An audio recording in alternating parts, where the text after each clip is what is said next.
I'm going to talk about fashion, but I would like my first slide. Yes, there it is.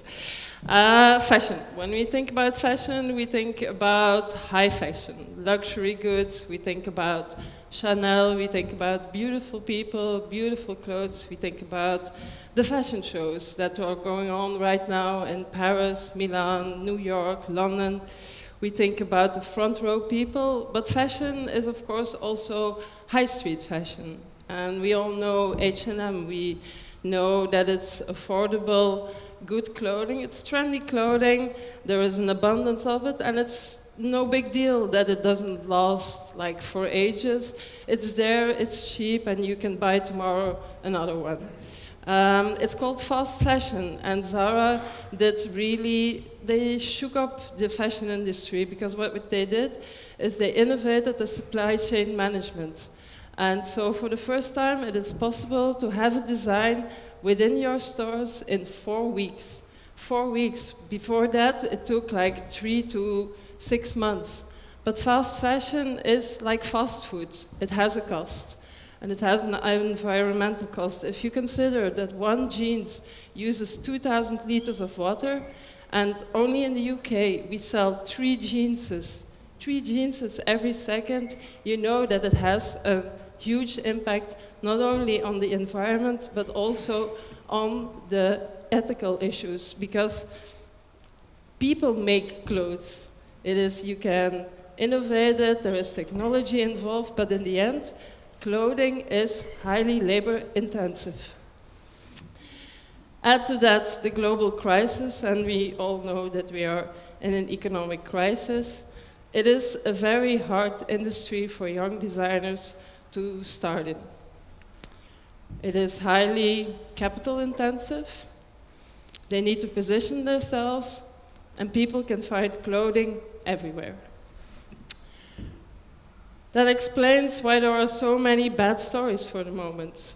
For the first time, a high luxury brand like Burberry, 2 weeks ago, they said, okay, it's a profit warning, and our profit is going to be, our growth is near to zero, or even might be negative this year. And it's the first time that that happens. Belgium, we all know that Walter van Bergendonck had to close down a shop. That Luc Duchesne, it's the last example of somebody who had to close down a shop. We know that Olivier Strelly went bankrupt. So there are a lot of negative stories for the moment. But I'm not here to talk only about negative things. There is a silver lining. And in this case, it's a pink lining. Because one thing there is, we have talent. We have huge talent in Belgium, but also internationally. And for example, under het motto Limburger Wereldburger, we have Raf Simons, who is, I don't know if you know him, it's a Limburger, and who became the lead designer of Dior, which is in the fashion industry, it's a huge, huge deal. So the talent is there, and that's positive. Next thing is you have the technology.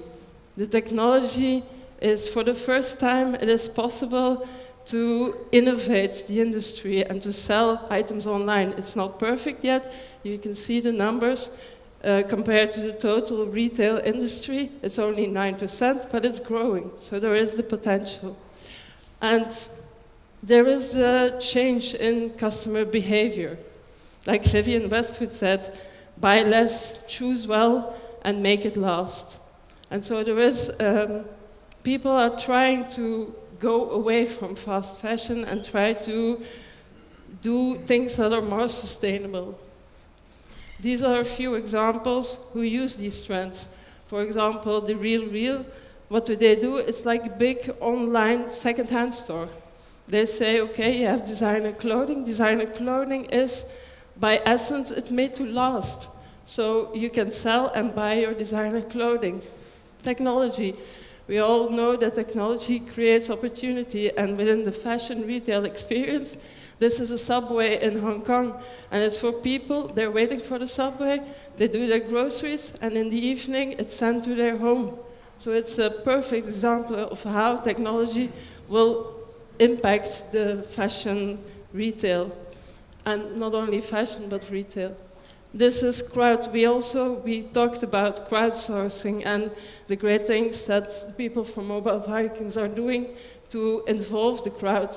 And this is U-Taste, where you can create your own drinks and get a profit out of it. Because every drink that is sold with your flavor and your brand generates profit for you. You don't have to produce it, you just have to create it. So where does this all lead? It leads to Fashion Angel. And 3 years ago, we created a company called Sonic Angel, and it was based on what we call the angel approach. The angel approach is in the 3 stages of every creative project. We have the detection, the funding, the monetizing. It is a way to involve the crowd and also combine it with the traditional way of working. And you'll see 2 screenshots of Fashion Angel. It is our way to create a platform for young designers to not only show their products, to not only use the crowd in selecting the best designers, but also to get them funding and to give them the possibility to create their own project.